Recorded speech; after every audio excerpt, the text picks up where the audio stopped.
सर्वदलीय बैठक में जहां प्रधानमंत्री नरेंद्र मोदी ने चीन को कड़ा संदेश दिया, वहीं विपक्ष ने भी सरकार से बहुत सारे सवाल किए। सोनिया गांधी काफी आक्रामक नजर आई। हालांकि सबने एक सुर में कहा कि वो चीन की रणनीति को लेकर सरकार के साथ हैं।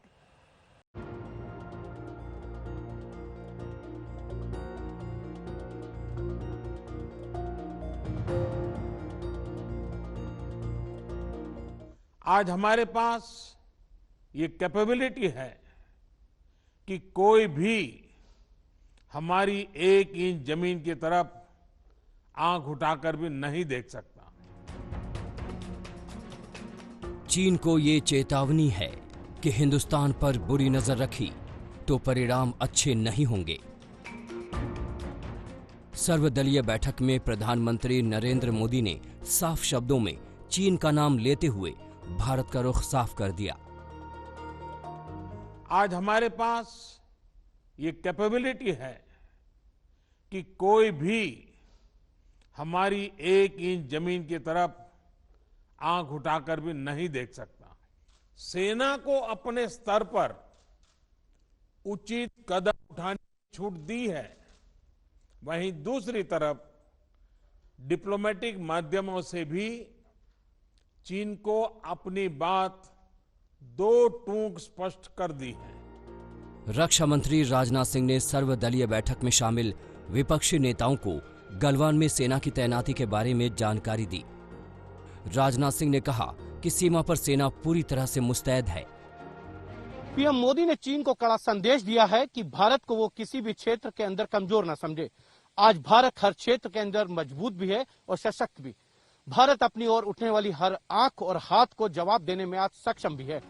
सर्वदलीय बैठक में करीब 17 पार्टियों के नेता वीडियो कॉन्फ्रेंसिंग के जरिए जुड़े, जिसमें सोनिया गांधी काफी आक्रामक मोड में आईं। सोनिया ने सरकार से एक के बाद एक कई सवाल किए। सोनिया ने पूछा, चीन की सेना ने हमारे क्षेत्र में कब घुसपैठ की? क्या सरकार स्वीकार करेगी कि ये इंटेलिजेंस की नाकामी है? 6 जून की इस बैठक में चीन से कूटनीतिक और राजनैतिक स्तर पर सीधे बात क्यों नहीं की? चीनी सेना की वापसी को लेकर आगे क्या कार्रवाई चल रही है? इससे पहले भी सोनिया ने चीन की घुसपैठ को लेकर सरकार पर सवालिया निशान खड़े किए थे।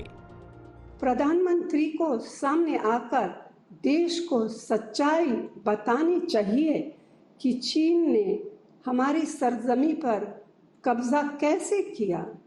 इस पूरी स्थिति से निपटने के लिए भारत सरकार की सोच, नीति और हल क्या है? सोनिया के सरकार पर निशाना साधने पर शरद पवार मोदी सरकार के बचाव में दिखे। सोनिया के सवालों पर एनसीपी अध्यक्ष ने संवेदनशील मुद्दों का ध्यान रखने की नसीहत दी।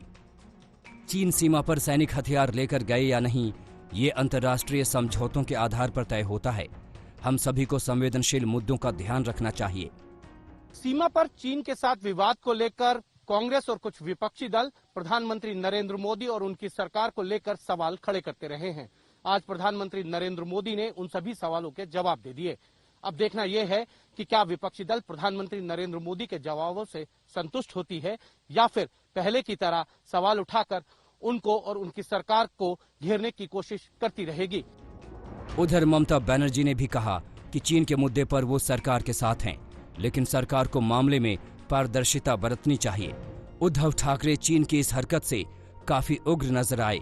उद्धव ने कहा कि भारत मजबूत है, मजबूर नहीं। चीन की आदत ही विश्वासघात की है। हमारी सरकार में ताकत है कि आंखें निकालकर हाथ में दे दे। मीटिंग के बाद चिराग पासवान ने भी इस मौके पर एकजुट रहने की बात कही। मुझे खुशी है इस बात की कि तमाम दलों ने एक साथ एकजुट होकर प्रधानमंत्री जी द्वारा जो भी भविष्य में फैसला लिया जाएगा उसका समर्थन करने की उन्होंने बात की। सवाल जवाब के बीच सारी पार्टियों ने इस बात पर जोर दिया कि चीन के खिलाफ सारे दल एक साथ हैं और राजनीति से ऊपर उठकर चीन को सबक सिखाने का वक्त आ गया है। हिमांशु मिश्रा, दिल्ली, आज तक।